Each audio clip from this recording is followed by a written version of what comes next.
Hello friends, welcome to kids learning orchard.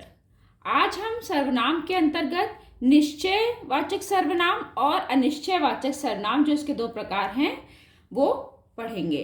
तो सबसे पहले है निश्चयवाचक सर्वनाम।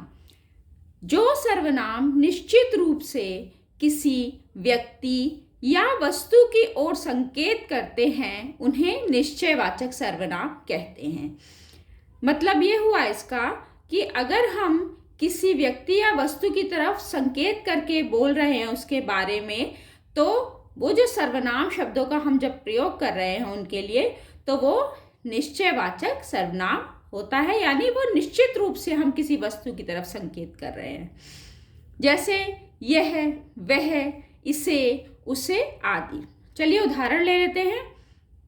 मान लीजिए कि कोई किताब रखी हुई है, तो हमें उस किताब की ओर हम इशारा करके या संकेत करके हम ये कह रहे हैं कि यह किताब मेरे पिताजी की है।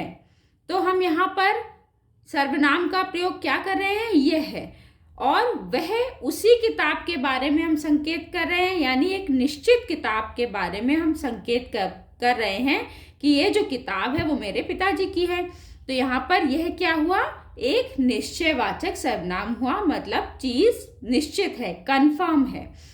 वे सभी मेरे दोस्त हैं। मान लीजिए कुछ लोग खड़े हुए हैं और वो सब मेरे दोस्त हैं, तो हम उन लोगों की तरफ संकेत करके ये कह रहे हैं कि वे सभी मेरे दोस्त हैं। मतलब ये निश्चित बात है कि ये जितने लोग हैं जो खड़े हैं वो मेरे दोस्त हैं। तो यहाँ पर वे क्या हुआ, वे निश्चयवाचक सर्वनाम हुआ।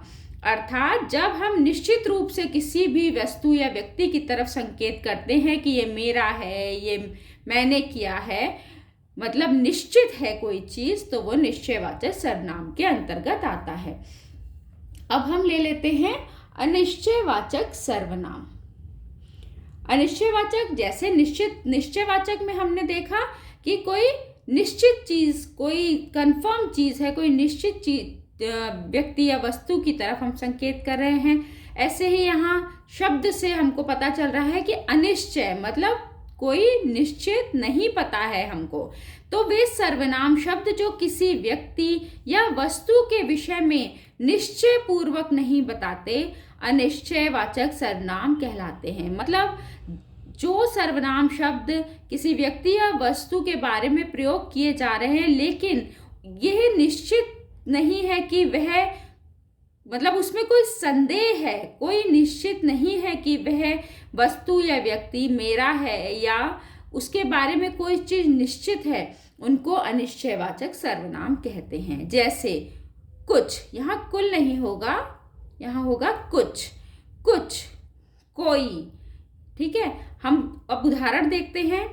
लगता है घर पर कोई आया है। मतलब मान लीजिए हमारे दरवाजे पर घंटी बजी और हमको बाहर पता नहीं है कि कौन आया है, तो हम ये बोलेंगे लगता है घर पर कोई आया है।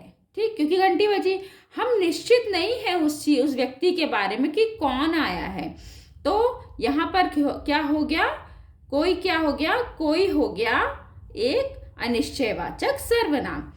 शायद दूध में कुछ गिर गया है। कुछ तो गिर गया है, ये हमें पता है, क्या गिर गया है हमें नहीं मालूम है।